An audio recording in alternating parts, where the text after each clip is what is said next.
Apa yang akan terjadi? Kok sekolah harganya mahal-mahal banget gitu? Itu disebut karena inflasi. Jadi banyak yang nggak paham konsep ini. Konsep ini sederhana menurut gua. Inflasi adalah di mana uang lu tuh dicetak. Gitu. Iya. Jadi uang itu bisa beredar, Bang. Iya. Jumlah uang yang beredar ini makin banyak. Karena uang yang beredar makin banyak, maka barang-barang makin mahal. Betul. Nah, ini kan dibilang di sekolah nih. Bagaimana kenapa gue nggak suka sekolah? Pelajarannya menurut gue nggak semua benar. Ini kan teorinya orang kira ini udah lama sekali. Ini belum 100 tahun. Yang bikin namanya John Maynard Keynes. Ini didoktrin sebagai hal yang bagus nih. Menurut gue ini bukan hal yang bagus. Nggak ada hal yang bagus dengan adanya inflasi. Kalau 3% mungkin ada yang bagus. Tapi kan realnya nggak segitu. Berasnya gue tahu 23,5%. Iya. Jadi ketika lu bekerja nih Bang, contoh ya. Lu gaji UMR nih, 4 juta. Dulu rumah 500 juta mungkin masih oke. Di pinggiran tapi masih bisa ditinggalin. Sekarang 500 juta dapat apa di sini? Ada nggak di dunia ini yang memainkan ini semua? Oh ada dong, pasti ada. Pemainnya ya ada Pasti ya? ada, pasti ada, pasti ada. Untuk memainkan ini semua di sini, kan lu pasti pelajarin itu. Enggak, ini kan semua gamenya gini Bang. Let's say Bang Densu, saya kasih semua uang ada yang ada di dunia. Terus Bang Densu mau ngapain dengan uang itu? Saya? Pasti bingung kan, saya uang juga buat apa di ujung-ujungnya? Jawaban adalah manusia ketika sudah punya semuanya di dunia, yang dia mau adalah kontrol. Jadi kontrol itu format dari kekuasaan kan.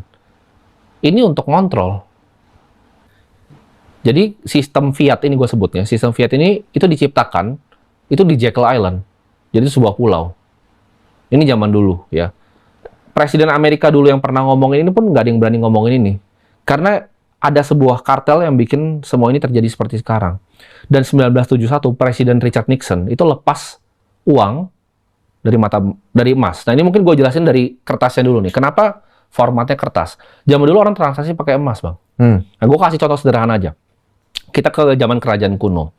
Misalnya Bang Densu itu adalah pekerja sama seorang raja. Bang Densu digaji dengan kepingan emas.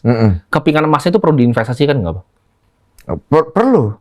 Sebenarnya jawabannya enggak. Kepingan emasnya tetap Bang Densu bisa tuker untuk lain, nilainya nggak kurang. Nilainya Emasnya malah nambah nggak kan? dipatah. Kalau emas kan, maksudnya. Iya. Zaman dulu kan tapi nggak ada nilai nambah tuh orang, cuma kepingan doang. Kepingannya nggak patah kan Bang? Nggak diambil sama orang, nggak digigit tikus. Enggak. Kenapa kalau sekarang orang bekerja gaji UMR tuh harus investasi, kalau nggak mati? Ya nanti Berarti uangnya ya turun. Ada uangnya turun. Itu sama aja emasnya dipotek setengah tiap 3 tahun. Iya. Itu kan sistem yang nggak adil. Iya. Nah zaman dulu emas.